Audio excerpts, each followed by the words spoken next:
Assalamualaikum warahmatullahi wabarakatuh. Perkenalkan, nama saya Evi Agustin dari Prodi Hukum Ekonomi Syariah, NIM 23302027.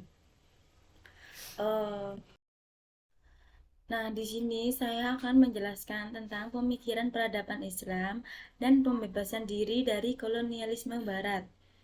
Masa penetrasi kolonialisme Barat kan bermula dari penetrasi kolonial Barat ini kan terjadi pada saat Perang Salib. Nah, Perang Salib ini kan terjadi pada orang Kristen Eropa Barat untuk menguasai tanah timur.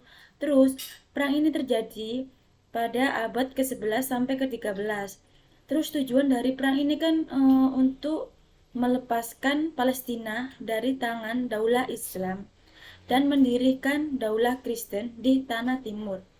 Terus, perang salib ini kan dimenangkan oleh umat Kristen. Kenapa kok perang salib ini dimenangkan oleh umat Kristen? Nah, pada saat itu kan umat Islam tidak bersatu, menjadikan perpecahan di mana-mana dan para pemimpin Islam yang saling bermusuhan. Itulah penyebab kekalahan umat Islam pada perang salib.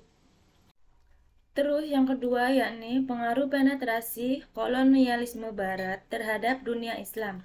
Nah, pengaruh ini kan menyadarkan pemimpin kerajaan Utsmani untuk membuat perubahan seperti pada masa Sultan Mahmud II. Kan pada masa ini para pejabat menyadari perlu adanya perubahan dengan mengambil kebijakan-kebijakan baru seperti membubarkan tentara dan merekrut tentara baru dengan pelatih yang langsung didatangkan dari Eropa. Nah, hal ini kan diinginkan untuk mengembalikan kekuatan pemerintah. Tujuan dari kebijakan baru ini yakni untuk melakukan perorganisasian dengan cara yang baru. Terus, kebijakan ini diwujudkan dengan pengumuman Piagam Gulhan pada tahun 1839.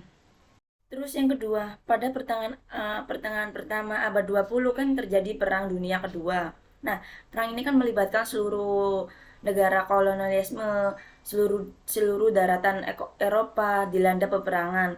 Nah, di samping itu Amerika, Rusia, Jepang kan kecamuk. Perang ini di satu sisi melibatkan Jepang, Hitler dengan Nazi Jermannya, dan Mussolini dengan fasis Italianya. Terus, di sisi lain terdapat Inggris, Prancis, dan Amerika yang bersekutu serta Rusia. Terus yang terakhir yakni usaha untuk memulihkan kembali kekuatan Islam pada umumnya yang dikenal dengan gerakan pembaruan. Nah, gerakan pembaruan ini didorong oleh dua faktor yang saling mendukung, yaitu pemurnian ajaran Islam dari unsur-unsur yang asing yang dipandang sebagai penyebab kemunduran Islam.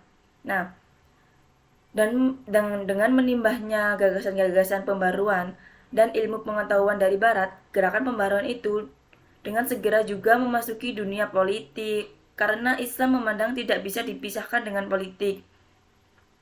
Terus, gagasan politik ini kan pertama kali muncul adalah gagasan pan-Islamisme yang bermula-mula didengungkan oleh gerakan Wahabiyah dan Sanusiyah.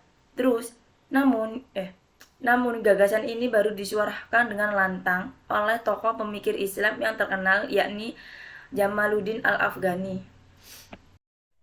Terus munculnya gagasan nasionalisme yang diikuti dengan berdirinya partai-partai politik merupakan modal utama umat Islam dalam perjuangan untuk mewujudkan negara yang merdeka, yang bebas dari masa penjajahan. Nah, perjuangan mereka ini kan biasanya perjuangan mereka ini kan biasanya teraplikasi dalam beberapa bentuk kegiatan seperti gerakan politik, baik dalam bentuk diplomasi maupun dalam bentuk pendidikan dan propaganda, yang tujuannya adalah untuk mempersiapkan masyarakat yang untuk menyambut dan mengisi kemerdekaan. Terus, adapun negara penduduk mayoritas muslim yang pertama kali berhasil memproklamasikan kemerdekaannya yakni adalah Indonesia. Nah, pada tanggal 17 Agustus 1945, Indonesia merdeka dari penduduk Jepang setelah Jepang dikalahkan oleh tentara sekutu. Akan tetapi, rakyat Indonesia itu harus mempertahankan kemerdekaan itu dengan perjuangan yang yang bersekitar selama 5 tahun berturut-turut. Karena Belanda yang didukung oleh tentara sekutu berusaha menguasai kembali kepulauan ini. Nah, Indonesia kan negara yang paling banyak pulaunya. Nah, banyak negara-negara kolonialisme barat ini kayak ingin menguasai Indonesia karena Indonesia merupakan tanah kepulauan yang akan kaya rempah-rempah.